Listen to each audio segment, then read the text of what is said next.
Good. I got a photo of you too. Well, thanks for coming, James Sorenson. Glad to have you, and I'm looking for some kind of pre-interview to kind of put other people at ease about solo journeys, if that makes sense too, because a lot of people have, wanted to do it, but they're afraid and have concerns. And so this interview is just to kind of talk about how you feel, so other people that go through it kind of can see the process. Okay. Yeah. I'm looking forward to this experience. What got you interested in ayahuasca? Probably the first time I heard about it, I was at a conference called the Electric Universe, and it's a bunch of older gentlemen, pretty much, and of which I would be actually considered young in that group. But at the end, we had a banquet, and they asked people to talk about what they got out of the conference. And this gal gets up and tells all these older gentlemen that they all need to do ayahuasca to enlighten themselves and advance their theories. Wow. And you didn't know what it was? No, I didn't know what it was. And in fact, or how to spell it. Right.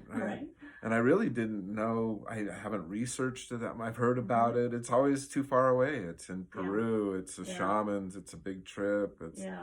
And so I never really considered doing it until so you kind just of started recently. Researching it after that, after your Electric Universe.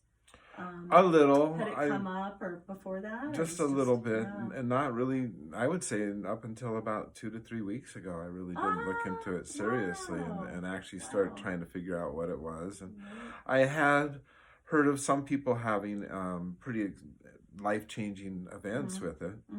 And what happens also is I invest in stock, and I have a Tesla stock, and the guy I listen to pretty much every single day talk about Tesla.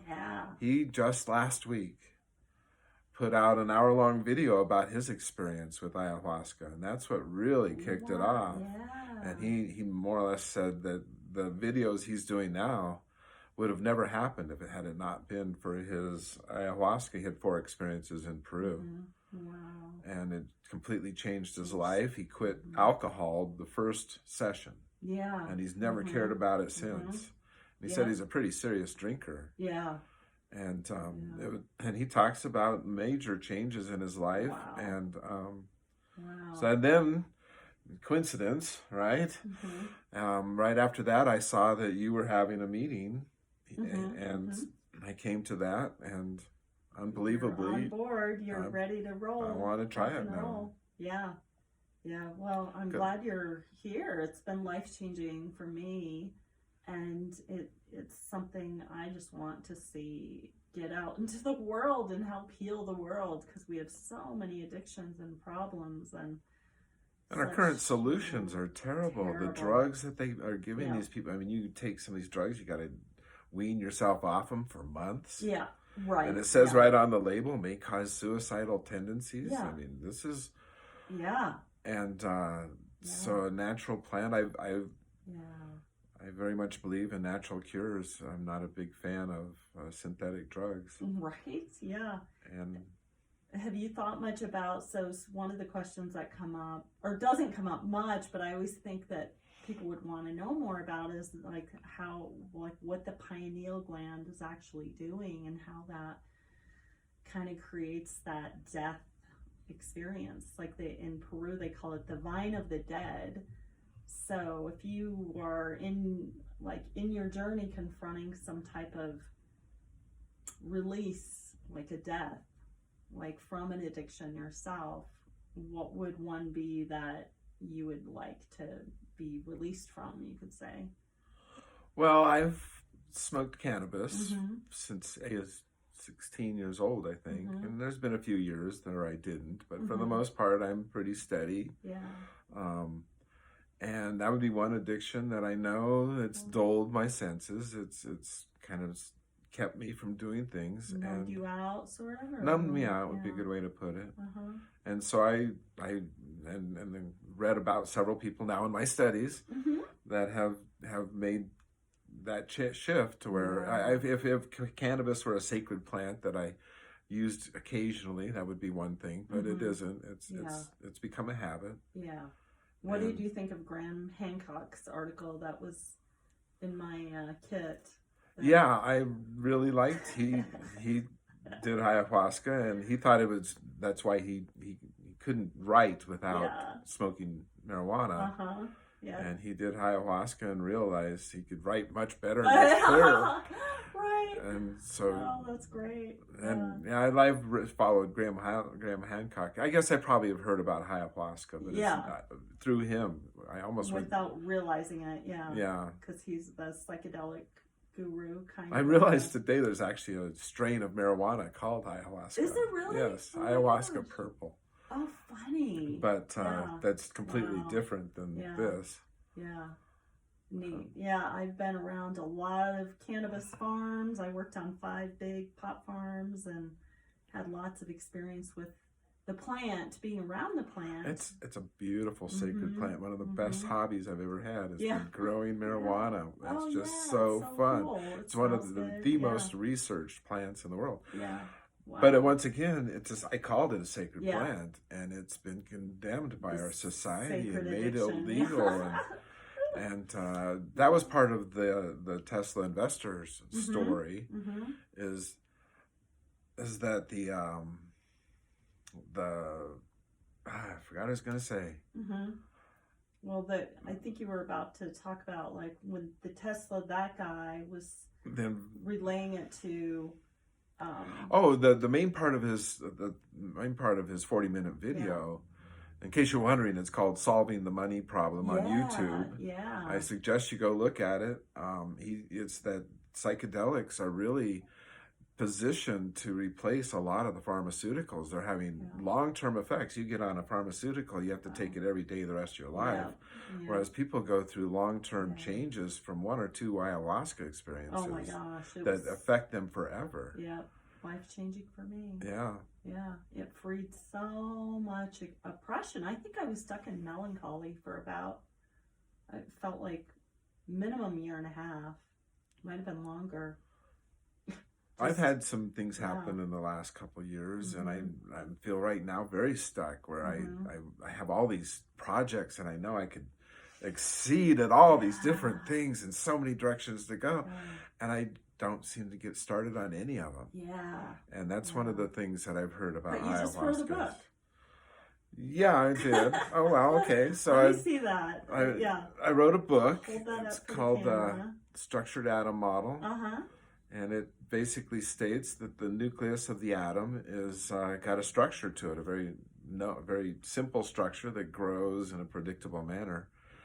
And most science doesn't think they don't even have an idea there could be a structure. In fact, their theories more or less state that we will never know a structure. Wow. And so, I can't. So if you want it, it's available on Amazon. Structure of the Atom. I can't wait to have at it, and I also can't wait for you to hear you do a talk on it, because you told me earlier you would do a talk on that, and also Electric Universe, which is, can you kind of cover just briefly all of our sciences, the basic foundation of all of our sciences were created before we really understood electricity. And so we really don't include electricity. You know, in biology, they talk a little bit about nerves, but I believe there are big currents running through us. We have a voltage between the earth and the upper atmosphere of many tens of thousands of volts. Wow. And science says, it doesn't do anything. They never talk about, you got all this electric potential. And so this Electric Universe really covers a lot of things in biology and geology and archaeology, the history of the planet. A lot of our myths and religions talk of huge catastrophes that happened all over the planet. And science today says, well, we don't see those things happening, therefore they didn't happen then. They have no explanation for it. Yeah. And the Electric Universe has some very concrete, very solid explanations. Wow. And then we get these weird theories like black holes and dark matter and dark energy. They think that 96 neutrinos, invisible, all these are invisible particles we can't see or can't detect. And the reason is because our astronomy is based on the idea that gravity is pretty much the only force working out there. Right. And if you suddenly include electricity, right. you got a whole new toolbox. Yeah. And the theories are much different in the electric universe as to what makes everything spin. Well, electricity automatically does that. There's something called the right-hand rule where electric current goes this way, magnetic field rotates, and there's your spin that generates the spin of everything. And so I've been following these. It's not a theory; it's really hundreds of theories that make up the electric universe concept. Well, I noticed when I did not every ayahuasca journey, but some of them, I had a lot of electrical movement in my body, and I was already kind of familiar with that from studying. I studied Chinese medicine for a while as a student of a doctor here in town that I got to practice with all the time, and it taught me a lot about how electrical our body is. But they call it qi, right? Or something. So, but we're talking just electricity, too, like no fancy name, like literal electricity. Well, it's really electromagnetism. They go together. And that's one of the interesting things in astronomy is astronomers recognize there's magnetic fields, and there's magnetic field on the Earth, and there's these magnetic ropes, but they don't get generated with electricity, and that's a basic principle of electromagnetism as they go together. Yeah. And people's bodies are electromagnetic. Yeah. That gets me into my weird stuff. My stuff is weirder than your stuff. Oh, okay. Yeah. Okay. Well, I challenge you. Well, you see on dating sites, they're always saying, I'm looking for the right chemistry. Yes. No, they're not. They're looking for the right electricity. Right, exactly. They really are. Like, is your magnet strong enough to pick up my electric charge? Yeah. Whatever. Yeah. Because I do believe that the attraction between people is more electrical in nature than chemical in nature. Absolutely, yeah. There's definitely something there. Well, so what are you hoping to get besides that? What are you hoping to avoid as far as the experience itself? Because you're aware that you'll probably throw up, and you might throw up and need to go number 2 at the same time. You could have any kind of dramatic physical experiences. Yeah, I have to say I'm a little apprehensive about that. I have done peyote where I did throw up. Yeah. That's a big deal because that actually has the same alkaloids plus 1. Oh, it does. So it has the same 2 plus mescaline. Yeah. Which in Peru, they would say San Pedro is daytime ayahuasca, and that's mescaline in San Pedro, the cactus. Okay. And that's an interesting, concept to think of. Nighttime ayahuasca and daytime ayahuasca. So nighttime is an inner journey. And so that's what you're looking at with those 2 alkaloids versus daytime ayahuasca, which would be an outward journey, more like you would mushrooms or something where you're going out into nature and experiencing, the jungle in Peru or whatever for your coming of age or, training, dietas and so forth. Okay. So they would do that as well. Yeah. Well, I figure it's going to be a physical ordeal. Yeah. The one person in the YouTube video I mentioned, the Tesla guy, he said it's the most physically distressing thing he's ever done in his life. But I also know that it's 4 hours. Yeah. Actually, that part is probably less. I don't even know how long that is. Maybe the first half hour or hour or something. And then you see all these wonderful videos. I don't think it continues on. And I'm sure there's cases where it does continue on for multiple hours. But it's a limited period of time. Yeah.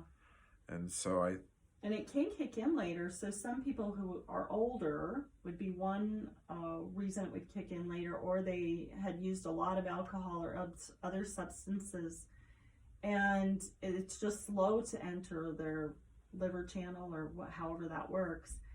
And I do know of one case where a guy took it, he was older, he was kind of bummed because nothing happened, everybody went to bed, they had all had an experience, and then he was alone in his room and his kicked in. He didn't have any music on or anything, so it was very difficult for him because he wasn't prepared at that point. He had gone to bed alone and he didn't get up and get help, or didn't, kind of just got carried away in the journey, I think, and didn't know to do that. So that can't, so just as knowledge, that could happen later, like where it could cut, you think, fall asleep and think nothing's happening, and something, and then all of a sudden this kicks in. Or you're having some heavy dreams or something. Well, I've done not a lot. I've smoked a lot of marijuana, but I haven't done a lot of, I've done LSD sometimes, but it wasn't a continuous part of my life.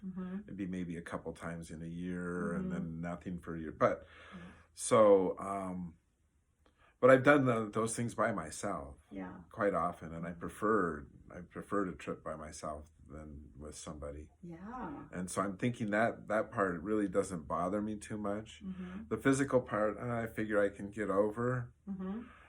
It's the addressing the stuff that I've been saving up for years. That ayahuasca, that's what's got me worried more than anything. Weird. I mean, it's just such a trip, like you could really truly see the most bizarre, images and stuff. I mean, you're prepared for that, I think, I've never, even the times I did trip, was not highly hallucinogenic.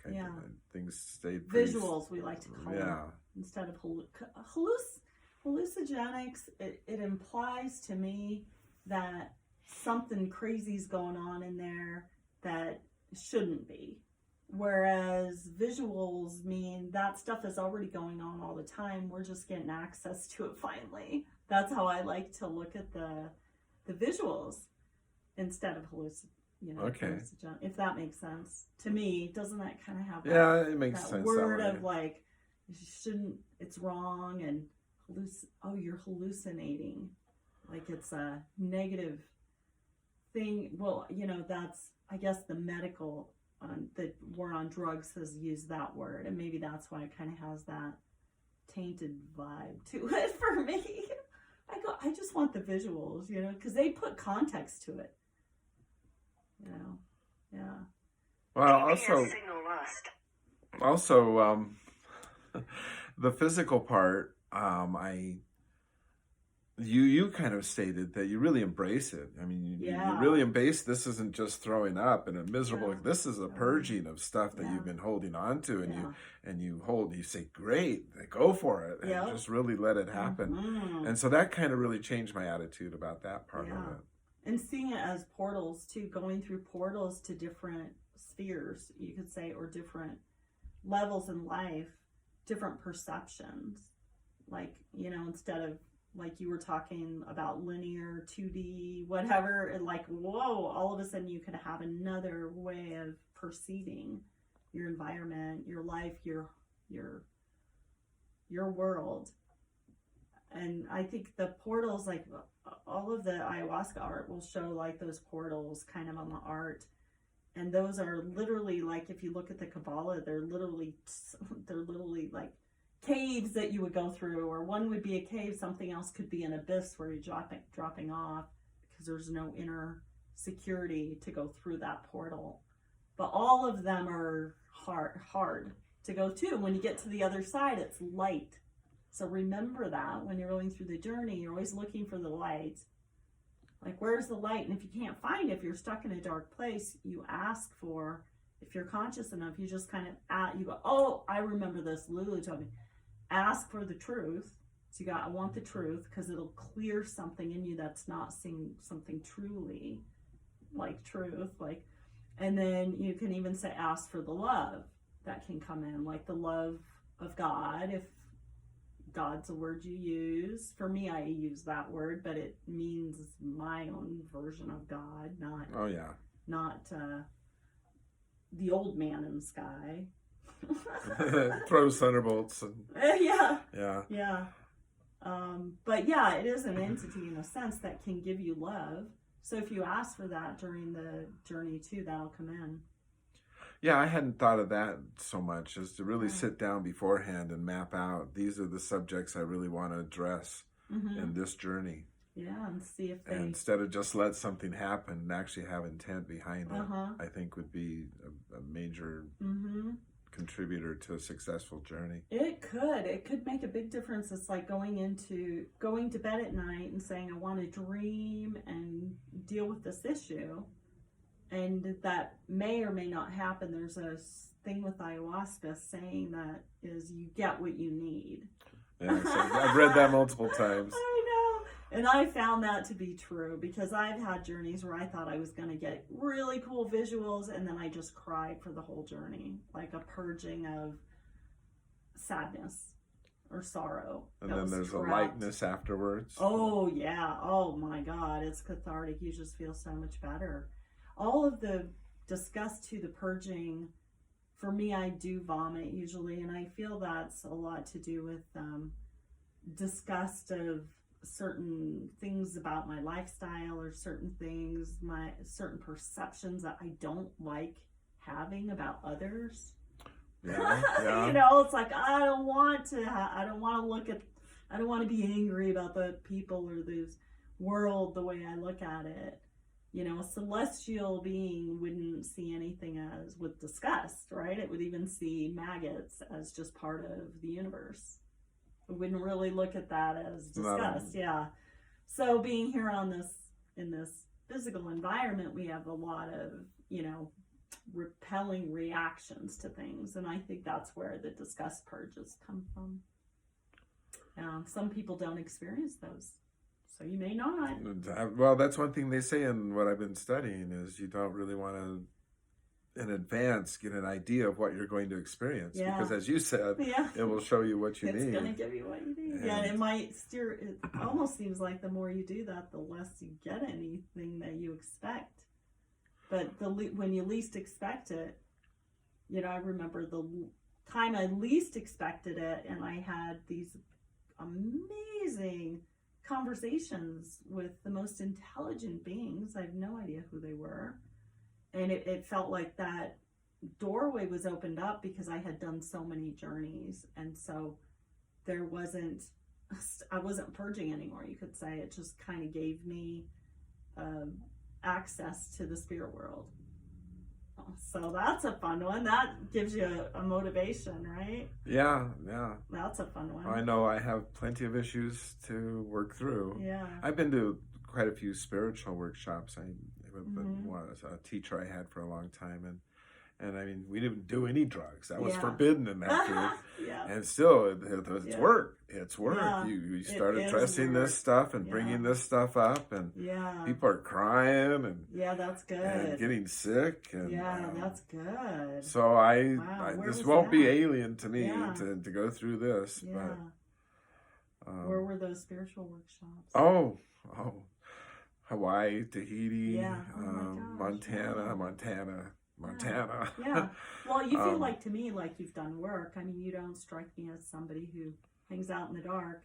And the fact that you have this book that's on the leading edge, that really is kind of, you know, not acceptable by academia, would not want you to show that book. You know, they would not want to see that book. It goes against mainstream science very much, but I think we're about to see a huge shift. And in fact, just this last week, the James Webb Telescope, they're now saying that it's more or less proven the Big Bang didn't happen. Oh, wow. And that's one of the basic premises of the electric universe, is that there's an alternate explanation that makes a lot more sense. Good. So and this whole thing with the psychedelics is the same thing. This is not accepted by mainstream science, and definitely pharma's going to fight it. Right. But I think that it's poised for a major shift. Yeah, I do too. To where psilocybin is now legal in Denver. I think that's about 2 or 3 years now. Yeah. And it's on our ballot here. In Fort Collins? Yeah, in November. Okay. But it's written so that it will give medical institutions an opportunity. But I think that's okay, because federally it will still be protected for religious use. So I don't think that'll be challenged. But I don't know. I mean, maybe we'll want to go to a retreat up in Wyoming. Maybe that'll be safer. Who knows? Yeah, but I don't know.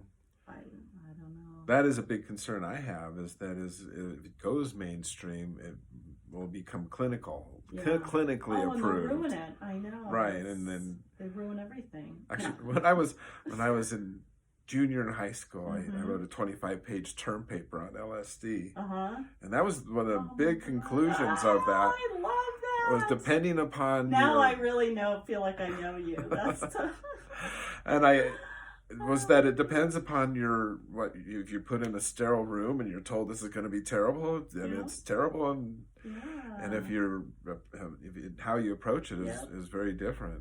It affects the whole thing. It does. So I don't want to see this turn into clinical. I feel sorry for the people that would have to experience it that way. Yeah. But I didn't get a very good grade on that paper because I didn't. The only comment he had is, you don't talk about the negative effects of LSD. No way! So that was a cool teacher. That's funny. Except, he's using that against you. Yeah. Right? But that would have been a good comment otherwise. It would have been funny. Yeah. Yeah. Oh my God, what a rascal. So was he a conservative? You must have been brave enough to even write it, though. I mean, what does it take to do that? I'm kind of oblivious to what people think about me in a lot of ways. It doesn't affect me that much. I don't. You can have your opinion, I'll have mine, kind of thing. Yeah. I was just thinking about that last night. What made me write that paper? Yeah, that takes guts. Yeah. Back then? Yeah, 25 years ago. Jesus. In what town? Greeley, Colorado. Oh my God, I wouldn't write that paper today in that town. Yeah, that takes guts or stupidity. No. I think it's a gift to not be upset. So I have a problem with, if I create disharmony, right, that makes me really uncomfortable. Okay. That creates disharmonious relationship with you because you're being truthful. You're just saying what you know. But that's a lot of power. It takes power to do that. Yeah. I want to find the truth, and through whatever means. And after I wrote that term paper, I was searching, trying to find some LSD because I'd never taken it before. Wow. And of course, I took it in the worst circumstances, like hiking or marching in the halftime in high school band.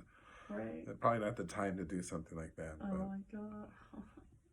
Well, James, will you be willing to come back after your solo journey and do another interview and yes, talk I'd about love that? to. It'll be fun to. And also looking forward to your talks here. We'll have to schedule those and let people know. In 300 feet, turn left onto Webby Street. And you have to be somewhere? No. No, that's my phone telling me how to get here. Classic. Forgot to turn it off. That was a classic. Oh. We'll have a third person on the interview. That's good.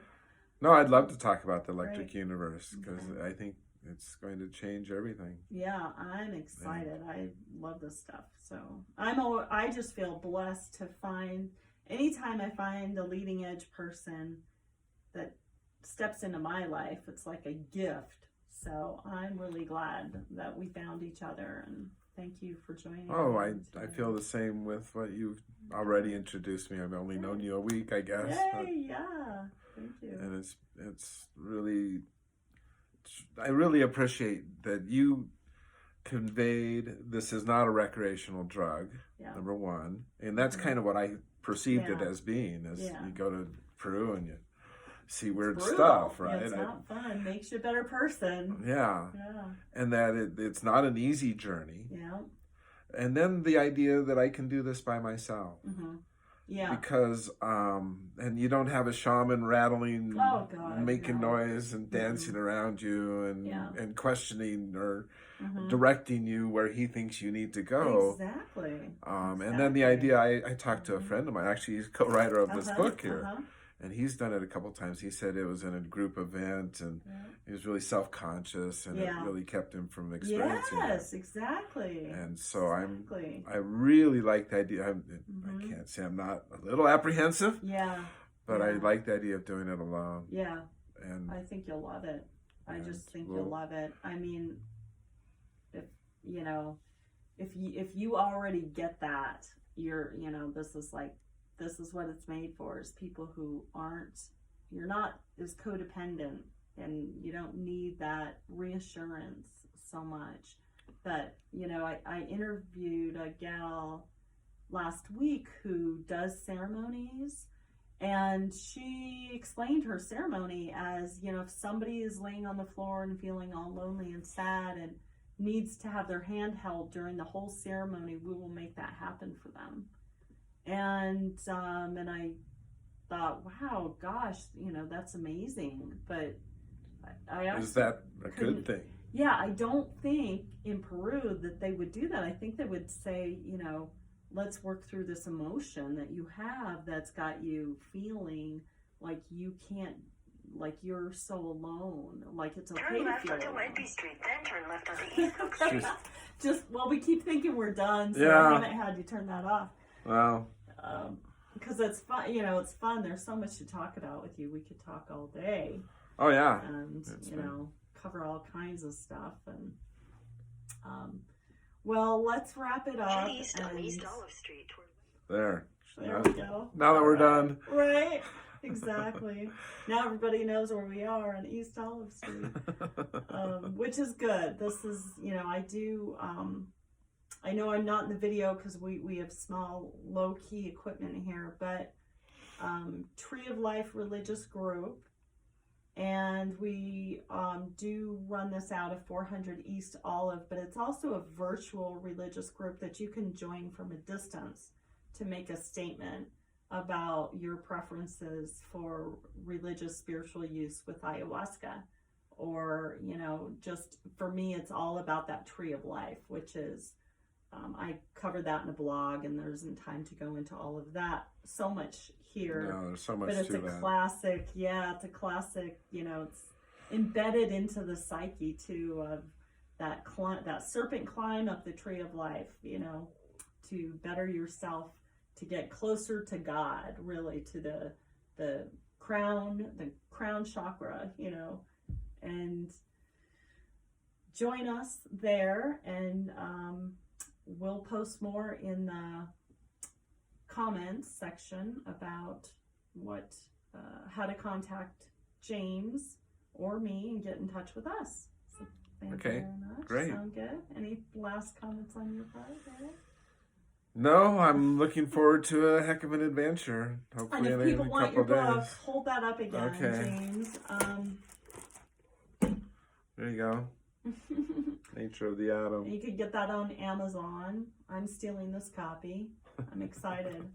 I just want it to show off that I have smart friends. I probably won't understand half of it, but it gets me excited. I'll throw this in. Most of these math theories of the atom, you need a PhD in mathematics from university to understand. Oh, geez, yeah. This is a structural model. Yeah. You can teach a 5-year-old how to build the structure, and they get it. Wow. And so, and they can hold it in their hands, and it's physical. And it's not a mathematic theory. Wow. It's a structural theory. And our science has become math. And they take and they extend the math, and they think they now understand nature better because they have new equations. And we've gotten lost in our math. And those are just symptoms of what's there. Yeah. But it's like, if I say I can understand you because I measured you. It's like a black hole is all this mathematic theory. But how many black holes has anyone ever seen? You see lots of images, you see them all over, but no one's seen a black hole ever. Right. It's an extension of a mathematic theory. And mathematics is patterns, and there, you need math. Yeah. I'm not it's intelligence. discounting math, but I don't think math should be directing. Now you have a new mathematic equation. You got to go find an example of it in nature. Yeah. And so, okay. Yeah. Okay. I could talk for hours. Right. Thanks so much.